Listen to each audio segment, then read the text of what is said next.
हाय, मैं डॉक्टर ध्रुव कुंद्रा हूँ और आज हम बात करेंगे ओबेसिटी यानी मोटापे के बारे में। ओबेसिटी आजकल एक बहुत ही कॉमन प्रॉब्लम हो गई है, खास करके शहरों में, सिटीज़ में। इसका कारण हमारा आजकल का मॉडर्न लाइफस्टाइल है। ज़्यादातर कंप्यूटर के सामने बैठ के घंटों तक काम करते हैं। जंक फूड की अवेलेबिलिटी बहुत आसान हो गई है। स्विगी जोमेटो से कभी भी कुछ भी ऑर्डर किया जा सकता है। तो नेटफ्लिक्स एक्सेट्रा बाकी मोबाइल के कारण घंटों घंटों तक स्क्रीन के सामने बैठे रहते हैं। फिजिकल एक्टिविटी बहुत कम है। इस कारण मोटापा ओबेसिटी एक बहुत ही कॉमन प्रॉब्लम हो गई है आजकल। इसका अगर हम रूट कॉज समझना चाहें, इसके जड़ का कारण समझना चाहें कि मोटापा क्यों होता है, ऐसा क्यों होता है कि हमारी जो डेली रिक्वायरमेंट है कैलोरी की, उससे ज़्यादा भी हम खा लेते हैं। हमारा दिमाग इसके लिए रोकता नहीं है। इसके लिए हमें इंसान की, ह्यूमंस की एवोल्यूशन को समझना होगा। इंसान इस धरती पर लगभग 3 लाख साल से है, पर हमने फार्मिंग, खेती करना लगभग 10,000 साल पहले स्टार्ट किया। इससे पहले काफ़ी लाखों सालों तक इंसान खाना या तो शिकार करके या जंगली फल फ्रूट खा के ही अपना गुजारा करता था। इसमें फूड सिक्योरिटी नहीं होती थी। हमें पता नहीं होता था कि हमें अगला खाना कब मिलेगा, कैसे मिलेगा, अगला शिकार कब कर पाएंगे। तो इसलिए हमारे दिमाग की जो ट्रेनिंग थी सर्वाइव करने के लिए, वो ऐसी थी कि जब भी, जहाँ भी, जितना भी खाना मिले खा लिया जाए। जो एक्स्ट्रा इनटेक होता था उसको फैट के रूप में स्टोर कर देते थे कि अगर अगला शिकार नहीं मिला, कुछ दिनों तक खाना नहीं खा पाए, तो वो फैट यूज हो जाएगा। इसी प्रकार से हमारे दिमाग की ट्रेनिंग रही है। पर अब मॉडर्न लाइफस्टाइल में हमें फूड इनसिक्योरिटी नहीं है। हमारे घरों में खाना है, खाने की अवेलेबिलिटी बहुत आसान है। बट एवोल्यूशन के कारण जो दिमाग का नेचर है वो यही है कि जो भी जहाँ भी उपलब्ध हो हम खा लेते हैं, और जब जरूरत से ज़्यादा खाते हैं तो उसे फैट के रूप में स्टोर कर देता है बॉडी।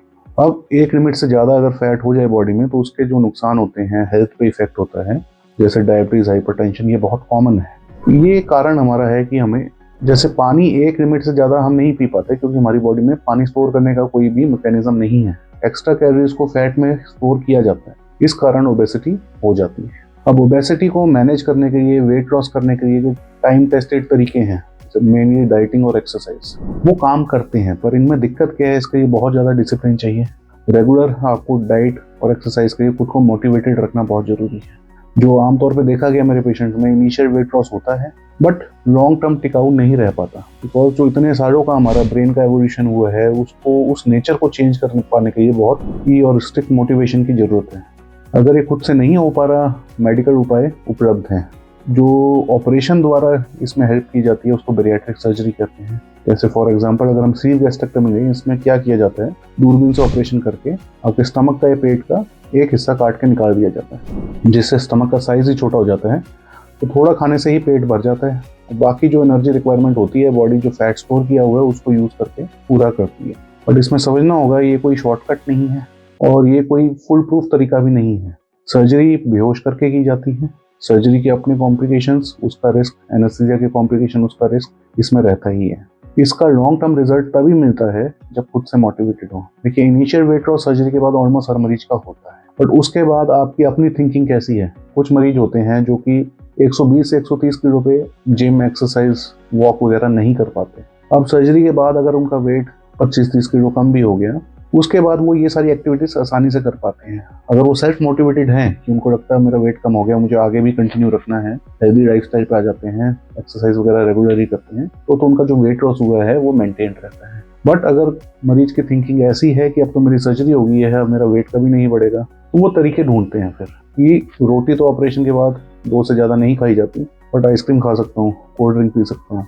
इस तरह से वो फिर सर्जरी भी फेल कर सकते हैं। सर्जरी कोई ऐसा नहीं है कि अगर आपने सर्जरी करा ही है तो आपका कभी वेट बढ़ेगा ही नहीं। बड़ी से बड़ी सर्जरी भी अगर मरीज खुद मोटिवेटेड नहीं है, वो भी फेल हो सकती है। प्लस जो इनके अपने एसोसिएटेड रिस्क हैं वो तो रहते ही हैं। इसी प्रकार का एक और तरीका बैरिएट्रिक बैलूनिंग भी है। इसमें क्या होता है, एक छोटी टैबलेट जैसा बैलून होता है जो कि हमें पानी के साथ, जैसे हम टैबलेट खाते हैं उस तरह से खाया जाता है, और एक बार ये पेट में पहुंच गया, हमने एक्सरे करके उसकी पोजीशन चेक कर ली कि वो पेट में है, तो उसमें लगभग 500 ml फ्लूइड भर दिया जाता है। वो पेट का एक काफ़ी बड़ा हिस्सा कवर कर देता है, पेट में जगह कम हो जाती है।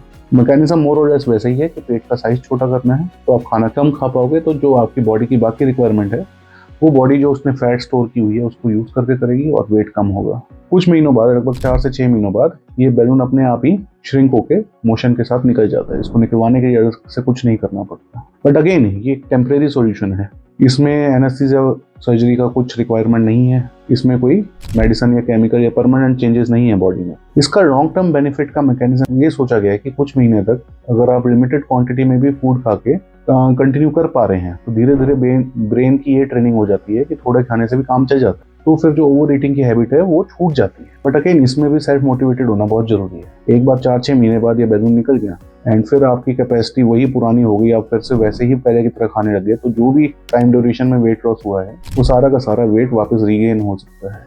तीसरा जो आजकल नया तरीका आया है, GLP-1 इंजेक्शन है, ओजेम्पिक, मोंजारो। इनका काम करने का तरीका ऐसा है, हफ्ते में एक बार इंजेक्शन लेना होता है और ये हमारे बॉडी में कुछ रिसेप्टर्स पे काम करते हैं। इससे इंसुलिन की मात्रा बढ़ जाती है जो कि ब्लड शुगर कम कर देती है। पहले ये इंजेक्शन कुछ शुगर के मरीजों के लिए ही बनाए गए थे, पर इनका एक और जो असर होता है, एक तो ये दिमाग में जाके हमारे रिवॉर्ड सेंटर्स को अफेक्ट करती है, तो जो हमें खाने से खुशी मिलती है एक तरह से वो कम हो जाती है, तो हमारी क्रेविंग्स कम हो जाती है। हम खाना हमेशा सिर्फ भूख के लिए नहीं खाते, कुछ खाने होते हैं आइसक्रीम, पिज्ज़ा वगैरह जो कि दे मेक अस हैप्पी, वो उस खुशी के कारण खाते हैं, तो ये उस रिवॉर्ड सेंटर को शांत कर देते हैं, तो हमारे अननेसेसरी खाने की इच्छा कम हो जाती है। एक और जो इसका इफेक्ट होता है कि गैस्ट्रिक एम्प्टिंग स्लो कर देता है। खाना ज़्यादा देर तक हमारे पेट में पड़ा रहता है, आंतों में नहीं जाता, तो पेट ज़्यादा देर तक भरा रहता है, तो हमें भूख भी कम लगती है। बट ये बहुत ही नए इंजेक्शन हैं, इनके पूरे साइड इफेक्ट कॉम्प्लिकेशन अभी तक समझ नहीं आए हैं। कुछ स्टडीज़ में इनके कारण पेनक्रेटाइटिस की बीमारी, कुछ स्टडीज़ में ब्लाइंडनेस, आंखों की रोशनी चले जाने के भी इंसिडेंट्स मिले हैं। तो ये नए इंजेक्शन है, इनका पूरा साइड इफेक्ट, पूरा इनका मैकेनिज्म अभी तक क्लियर नहीं है। तो कोई भी तरीका अगर आप सोचें कि ये हमारा फुल प्रूफ तरीका है, ये एक शॉर्टकट है वेट लॉस का, ये ठीक नहीं है। प्लस कौन सा तरीका किस मरीज पे सूट करेगा, हर तरीका हर किसी के लिए परफेक्ट नहीं होता। तो इट्स इंपॉर्टेंट कि आप अपने डॉक्टर से बैठ के सलाह करें, उसके बाद डिसाइड करें अगर आपको इनमें से कोई तरीका चाहिए तो कौन सा आपके लिए सूटेबल है।